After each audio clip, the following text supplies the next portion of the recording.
Welcome. The Southern Alliance for Clean Energy is excited to be part of Florida Climate Week.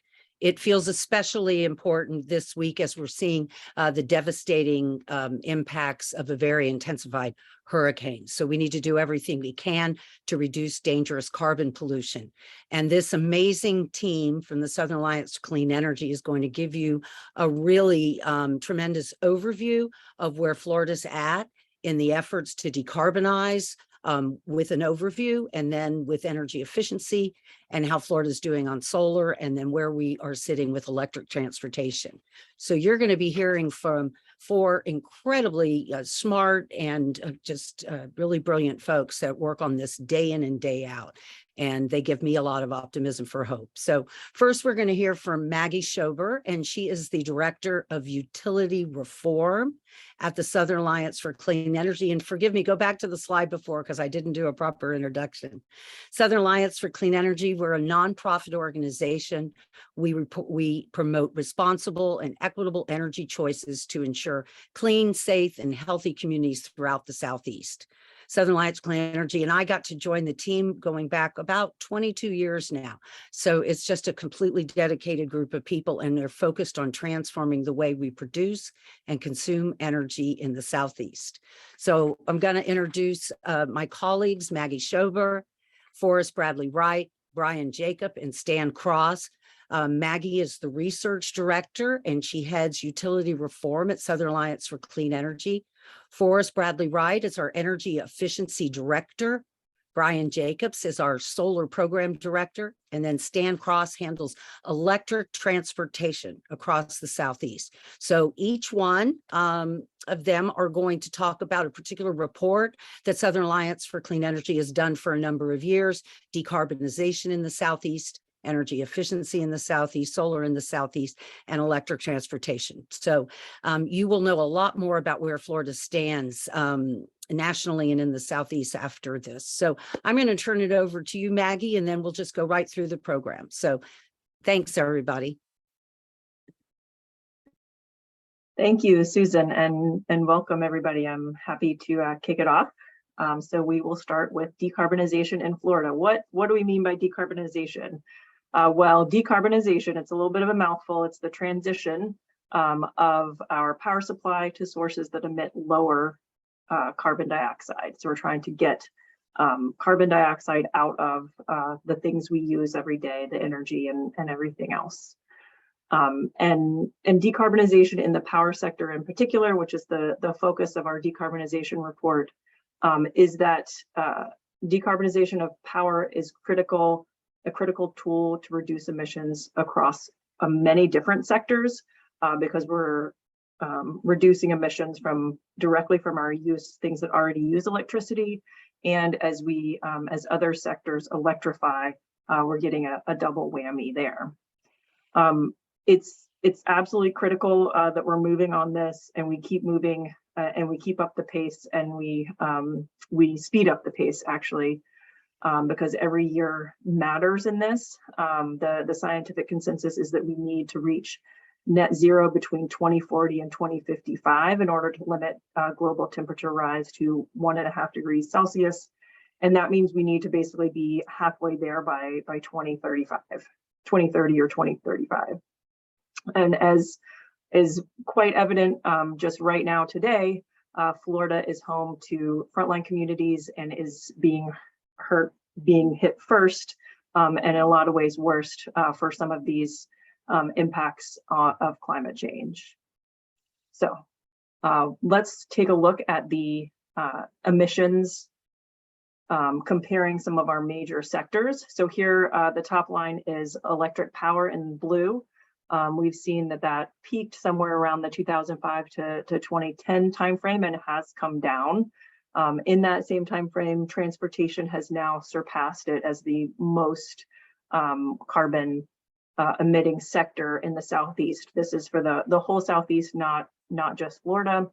But we do see a worrying trend with current utility plans that the electric power emissions are not necessarily going to continue to decline at the same rate that a lot of utilities have them kind of bottoming out and staying quite steady.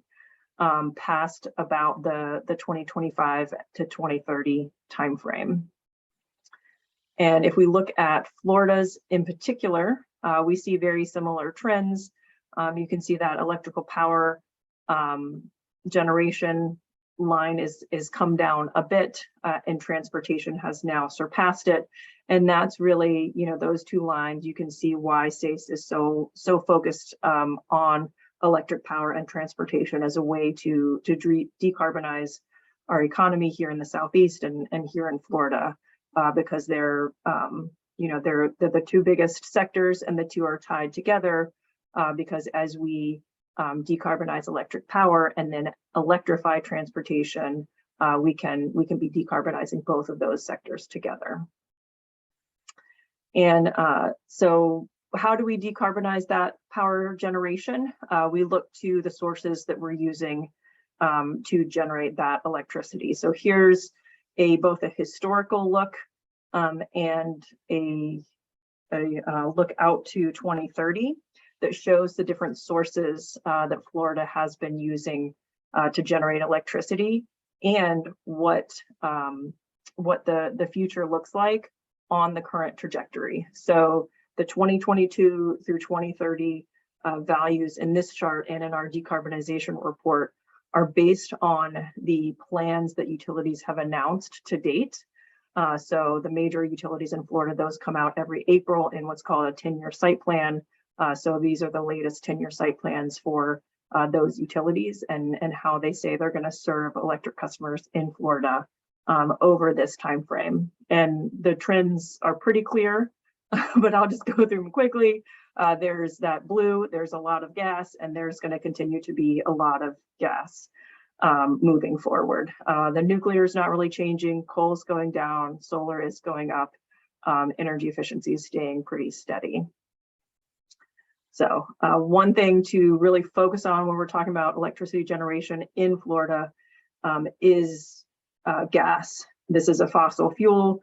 While it emits less carbon dioxide than coal, and so a lot of those CO2 emission declines that we saw throughout the region were from basically replacing coal with gas. There is another greenhouse gas associated with gas that is that's methane, and in a lot of ways it can be more potent than carbon dioxide. And the main issue with gas is that methane is one of the main ingredients of gas, or one of the main components of gas. And so when gas leaks throughout the extraction, production, transportation process, it leaks out into the atmosphere and has a devastating contributes to the devastating greenhouse gas effect that is driving climate change. So there are varying estimates as to exactly how much of this, how much methane is leaking out of certain pipelines. It can be anywhere from 1%, 2.5%, 5%. We see a few different estimates, but here you can see kind of a range of what those emissions would be, both the direct CO2 emissions and what the CO2 equivalent would be based on the methane leaks, different levels of methane that's leaking out. So to wrap that up, here's a highlight from the largest electric utility in Florida, which is NextEra owns Florida Power and Light. And so here's a map of, again, what their current utility plan is. You can see the blue is their historical decline in CO2 emissions. Their red is the current path, and the orange and the green are the two pathways to either get to zero by 2050 or to zero by 2035. So a number of utilities have set goals to get to zero by 2050. NextEra actually, right before we published this, came out with a goal to get to zero by 2045. But the reason we have that green line in there is because scientists and now the Biden administration has a goal to get the entire electricity sector to zero carbon by 2035. So we want to show the trajectories that we're on are not in line with, where we're needing to be going, which is that, between that green and orange line. And if you would like more, please check out our Decarbonization in the Southeast report for a lot more details. Thank you. And I think now I will turn it over to Forrest. All right, well, thank you so much, Maggie. And I'll be talking about energy efficiency in Florida. And what energy efficiency is, of course, is reducing energy waste. So to help us reduce carbon emissions, of course, reducing our energy consumption is the first strategy. And reducing energy waste not only reduces carbon emissions and pollution by offsetting the need for fossil fuel power generation, of course, it also helps customers lower their bills. Next slide, please. So we're going to be looking at first the energy efficiency program performance in the Southeast region by comparing it to the rest of the country. And what we'll see is that there has been a historic underinvestment in energy efficiency in the Southeast. As a result, we have some of the highest energy consumption in the country, and accordingly, some of the highest energy bills. If you want to compare one state to another, one utility to another, because they're different sizes, use different amounts of energy, have different amounts of energy efficiency, we need a common metric. And the way that we find that is by looking at energy efficiency as a percentage of total electric consumption, or total retail sales. So the yellow bar on the table here on the left is the United States average. So there is 0.72% annual efficiency savings relative to our retail electric sales consumption. And in the higher performing categories, you have the West Coast and the Northeast delivering, approaching double the national average on efficiency savings. But when you come down to the South and to the Southeast in particular, and I'm looking at this area that is in the green line section, the Southeast is at 0.2% annual efficiency savings, barely a quarter of the national average. Next slide, please. Now, even within the Southeast, there's significant variation. So here we're taking that comparison of retail electric sales and energy efficiency savings. On the left, we have each state's proportion of the Southeast region's total electric consumption, electric retail sales. And I want to draw your attention to two states in particular to begin. North Carolina, South Carolina, they're near the top, just below the orange bar. You've got the kind of green and bluish color there. Accounting for 15–16% of retail energy consumption. But on the right, you see that they account for over 60% of the region's efficiency savings. So batting well above their weight in delivering efficiency savings to their customers. Going down from there, you see Florida in the light orange color in the kind of middle or bottom portion of the left column at 27.6% of the region's energy consumption. It's the largest state in the region, third largest state in the country. On the right, you see that their efficiency savings performance is only about half of their relative proportion of the region. So again, some real variation there. We go to the next slide. We'll see all of the states using that percentage efficiency rather as a percentage of retail sales. On the right, you have North Carolina, the only state that's approaching the United States average. South Carolina down at about half of the US average. All of the rest of the southeastern states are not only well below the national average, they're below the regional average. That means that they are actually dragging down the Southeast regional average and overall savings for the country. Next slide, please. So here we take a similar comparison, but we're looking at individual utilities.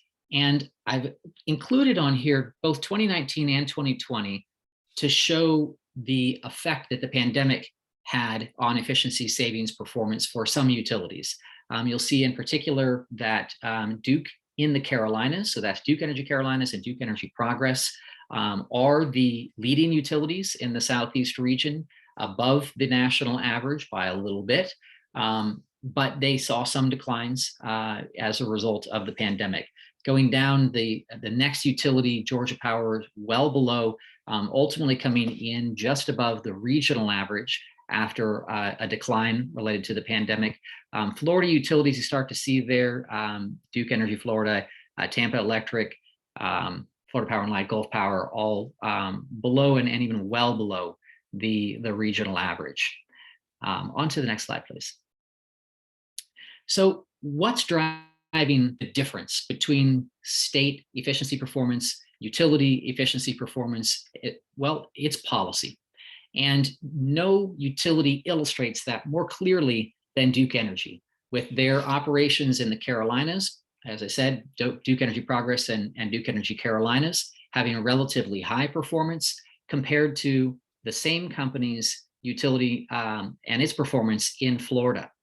Some significant policy differences exist across these states. So in the Carolinas, Duke has an engaged utility commission that every year is involved with energy efficiency, everything ranging from integrated resource planning, where energy efficiency is treated as a resource as part of the strategy for meeting future energy needs.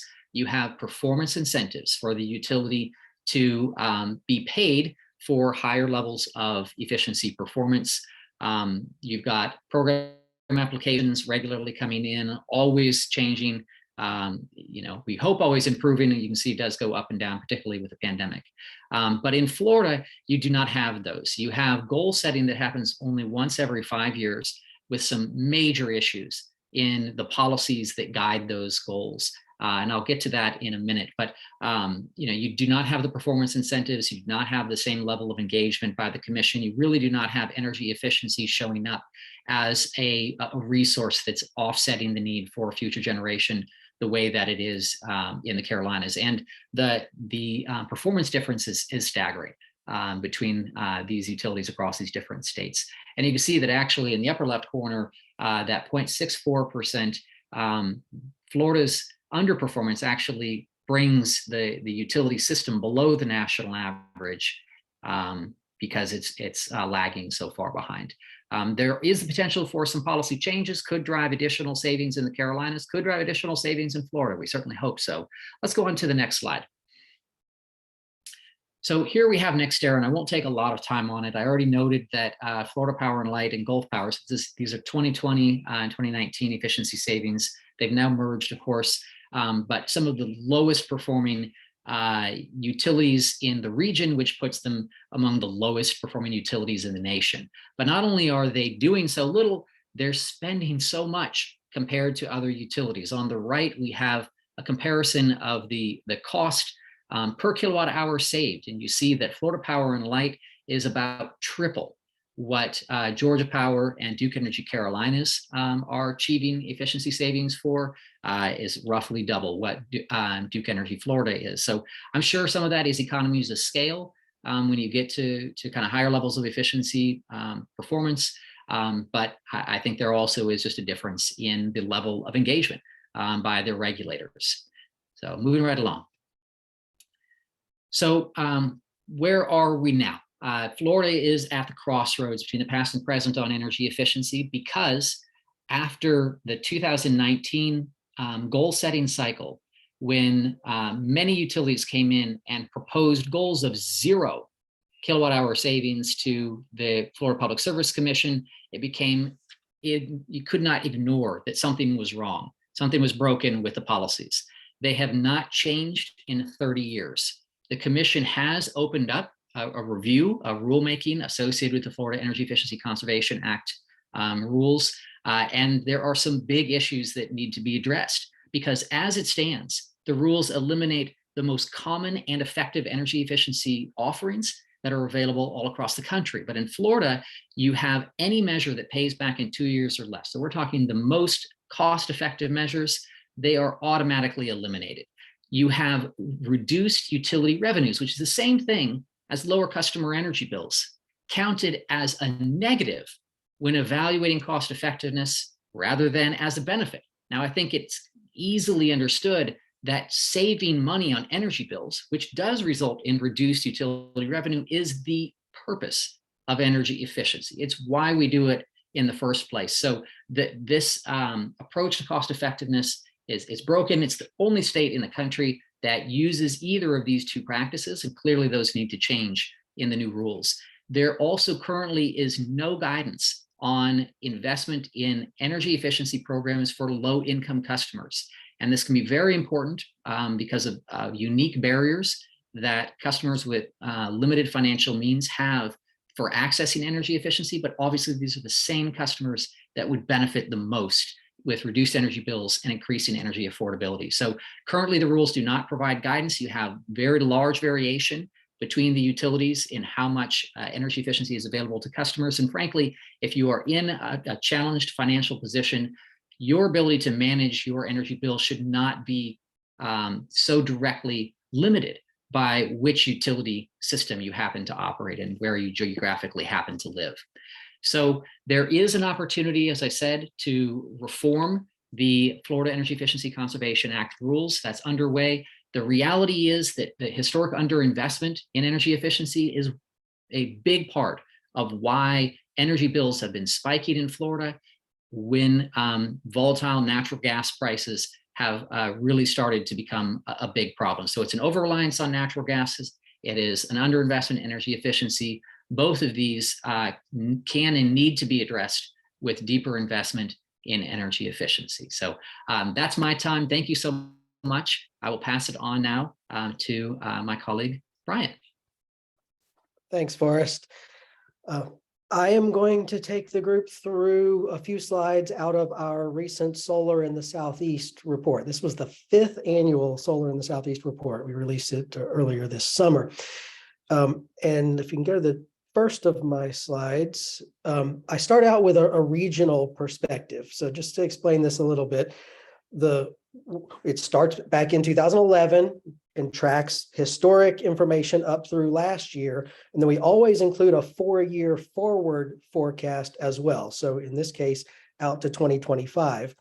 The blue segments of the bars represent the utility scale solar in the Southeast, and the yellow caps represent the distributed solar, the small solar, think rooftop and otherwise. When we look at the entire 7-state region of the Southeast, last year, 2021, we had a little over 15 gigawatts of solar in the Southeast. And when you ratio that to a little more than 30 million retail customers served across the Southeast, that gives us a watts per customer ratio of 484.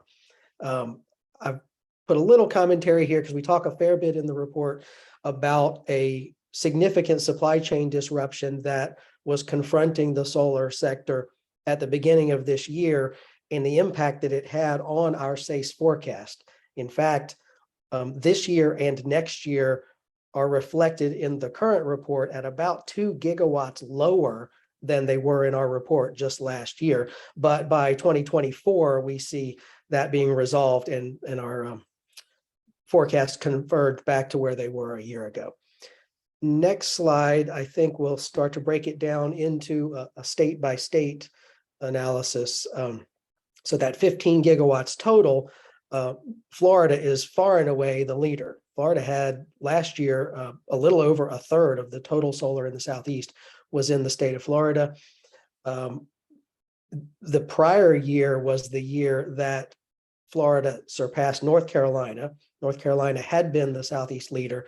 Florida eclipsed, if you will, North Carolina, and then has never looked back. You can see the forward forecast based on what's in the plans of the various utilities in Florida shows that lead almost doubling over this next 4-year time frame.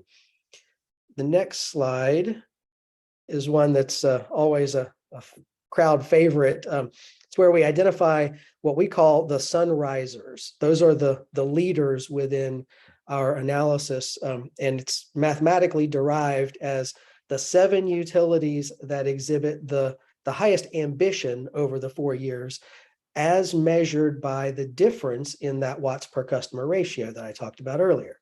So we take the 2021 base year ratio, we look at the 2025 forward forecast, and the ones that increase the most qualify for this list. So I'm pleased to point out that there are 3 Florida utilities that made the list this year. Orlando Utilities Commission was already on there from last year. Florida Power and Light had been on there 3 years ago, but then fell off and made its way back onto the list this year. And Lakeland Electric qualified for this list for the very first time. So again, 3 out of the 7 are Florida utilities. Next slide. This graph is in the report. The text that I've added here is a little bit different because there's been some things that have happened since we published the report. So that the graph itself shows the watts per customer ratio for each of the states. And even though I said Florida has the most total megawatts of solar, it's actually South Carolina that has the highest watts per customer ratio in the Southeast. And it looks like my color codes got skewed a little bit from my state designations there. But the greenish line is actually the Florida line. And so you'll see that it will be in second place by the time we get to the 2025 timeframe.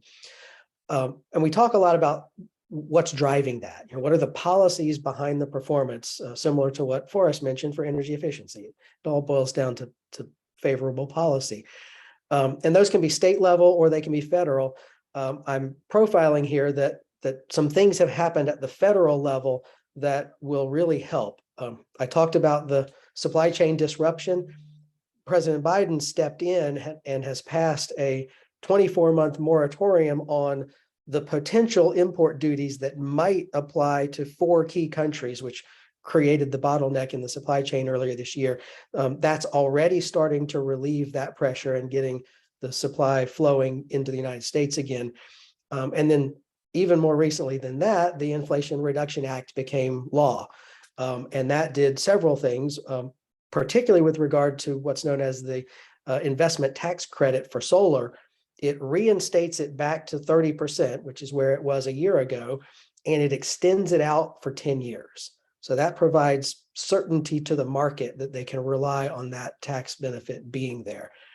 And real quickly, a couple Florida specific policies. Maggie already mentioned that Florida Power and Light has announced their Real Zero goal for 2045. They're going to build 90,000 megawatts of solar. I mentioned that the whole Southeast region last year had 15. Florida Power and Light, one utility in one state, is going to have 90 gigawatts of solar, along with 50 gigawatts of storage in their plan. That is not yet reflected in our forecast, the short-term forecast, but when they file their 10-year site plan next year, we should start to see the impact of that Real Zero commitment in how it influences their plan, and it'll start to manifest in our forecasts.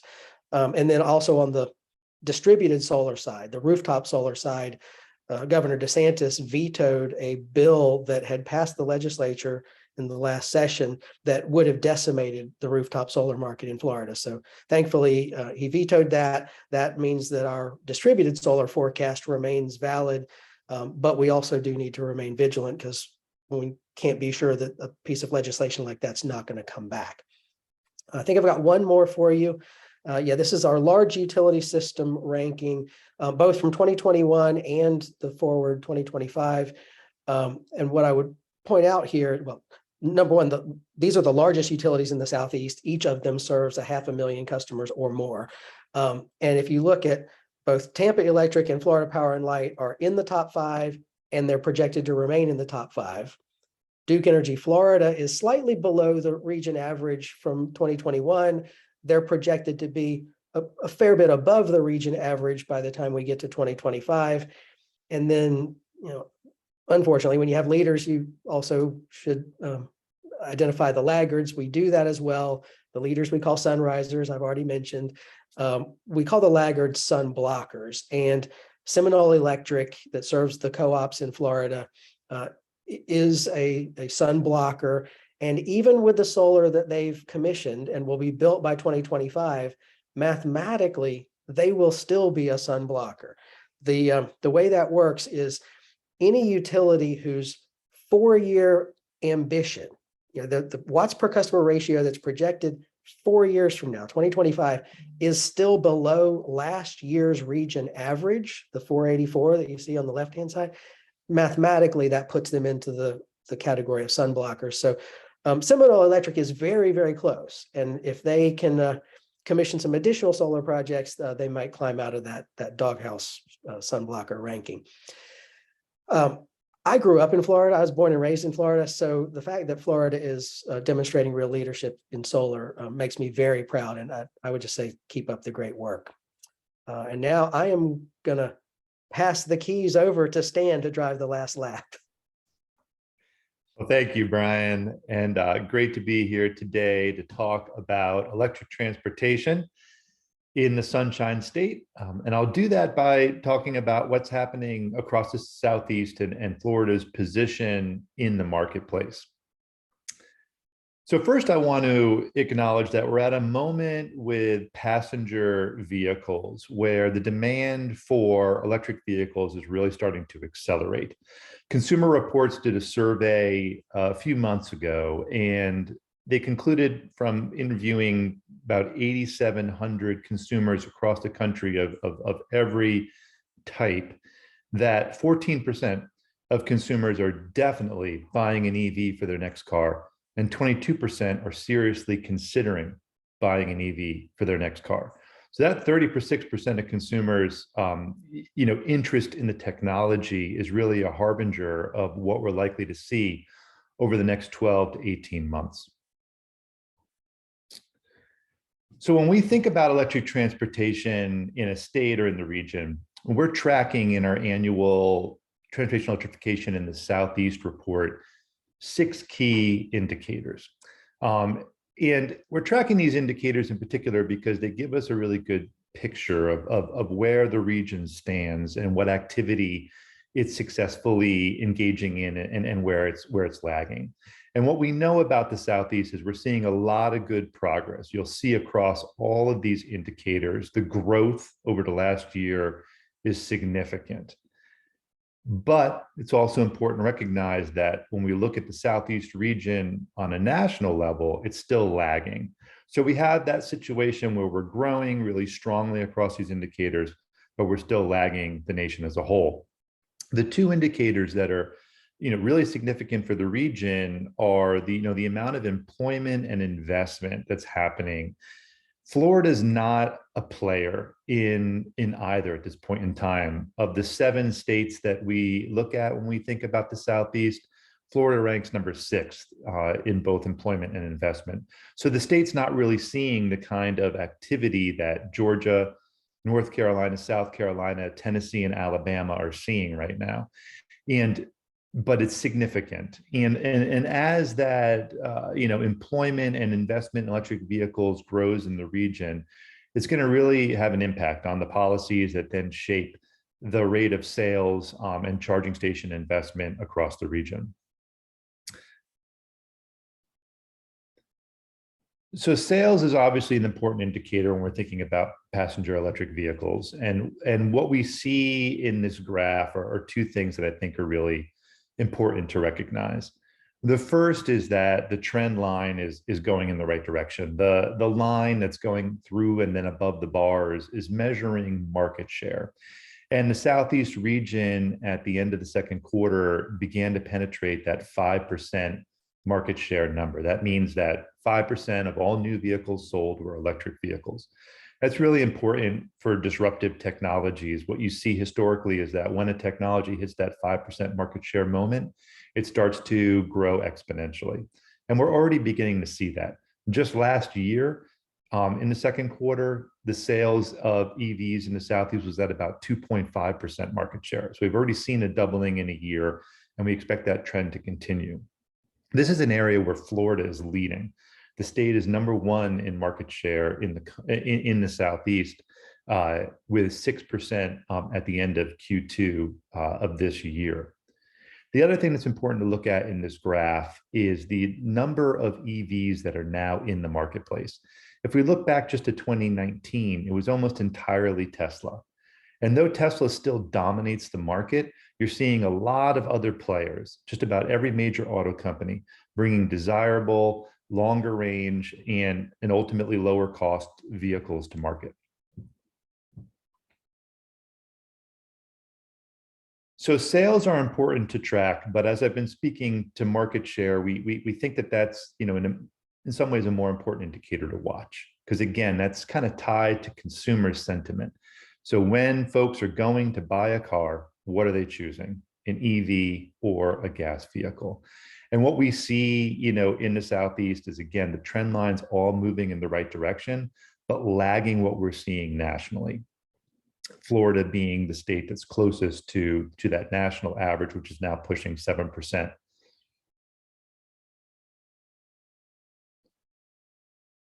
And we're all, aware of the sort of relationship between EV charging infrastructure and electric vehicle sales and market share. And there's a lot of focus right now on electric vehicle charging stations, with the federal National EV Infrastructure Program, known as NEVI, that's part of the bipartisan infrastructure law, launching across the country. Florida successfully submitted their NEVI plan, and Florida has one of the greatest number of miles of alternative fuel designated roadways in the country. And so there's going to be a lot of charger deployment along Florida's corridors, fast charger deployment that's going to really enable folks to travel across the state, and for folks outside the state to come to Florida with their electric vehicles. And again, we see, Florida and Georgia and North Carolina all leading the region in public fast chargers per capita, both fast chargers and level 2 chargers. But again, still lagging that sort of national average. So we'll be seeing over the next, couple of years of deployment of the NEVI program, if the Southeast as a whole, particularly the leading states, can start to approach that national average. Another indicator that we track is utility investment. Utility investment is really important because it helps to spur activity, right? I mean, the thing about electric vehicles, of course, is they plug in. So every mile you travel with an electric vehicle, you're touching a utility. And what we see in the Southeast is some real lagging when we compare to the national average, looking at the investment per customer. So that's the metric that we're using here. And you can see that nationally, on average, utilities are investing about $50 per customer. In Florida, FP&L is leading. It's also leading in the Southeast, with Duke Energy, Florida behind FP&L. And they're, in the ballpark of the national average, but still, significantly below that level. After that, it drops off. And you can see how in the Southeast, as well as Tampa Electric in Florida, that investment per customer is very low. What that means is that, you could think of it as the customers, the consumers in the Southeast are at a disadvantage, right? With that lower rate of investment, that means that, utilities have less experience delivering infrastructure and other electric transportation programs at scale. Regulators have less experience thinking through the role that utilities should play. And at the state level, there's sort of inadequate planning to really think about how to fully leverage our investor-owned utilities in particular to help drive this market forward. And we're also tracking public EV funding, both what states are funding and what's coming from federal funding. And we can see here again the same story. We've got, in this case, North Carolina, Florida, and Tennessee kind of leading in the Southeast as far as being able to either fund from state budgets or capture federal funding, but still significantly below the national average. And just like utility investment, this lagging of state funding and really kind of grabbing the federal funding that's been made available thus far puts consumers in Florida at a disadvantage. We expect to see a lot of activity here with both the bipartisan infrastructure law and the number of programs that are coming through that, as well as the Inflation Reduction Act, that are going to really be providing a lot of federal funding. The hope is that Florida's good planning that's been done through the Florida Department of Transportation and the EV Master Plan will be able to be leveraged and the federal funding that's available captured, so that at the end of the day, those federal dollars are delivering benefits to Floridians. And on that note, one thing that we recognize with electric transportation is thus far, EVs typically are concentrated in urban areas and typically concentrated within wealthier areas of those urban areas. The same is true for charging infrastructure. So one of the big challenges ahead is how do we ensure equitable access to the benefits of electric transportation for everyone? And as the federal funding that's coming down the pike has requirements known as Justice 40 that are seeking to ensure that equitable access results from projects that the federal government's funding. The issue is that we don't really know how to do that well, right? It's not something that the electric transportation or really any other sector has succeeded at to date, right? We live in an inequitable and often unjust world. So how we use this transition from internal combustion engines to electric vehicles to right the wrongs of the past and build a future that does enable equitable access to the public health, economic and environmental benefits of electric cars, trucks, and buses is a challenge that we need to meet. And on that, I'll turn it back over to Susan. That was fantastic, Stan. Thank you. So much information, and I know everyone listening will agree that you got a really crystal clear kind of overview of what's going on in Florida as to decarbonization. Clearly, there are areas where we're doing well and some areas where we're not doing so well. Energy efficiency, where we're leaving all that cost-effective energy efficiency on the table. It's so important at this time where people are suffering with inflation, and the one really fast opportunity to reduce our power bills, we are absolutely not taking advantage of that.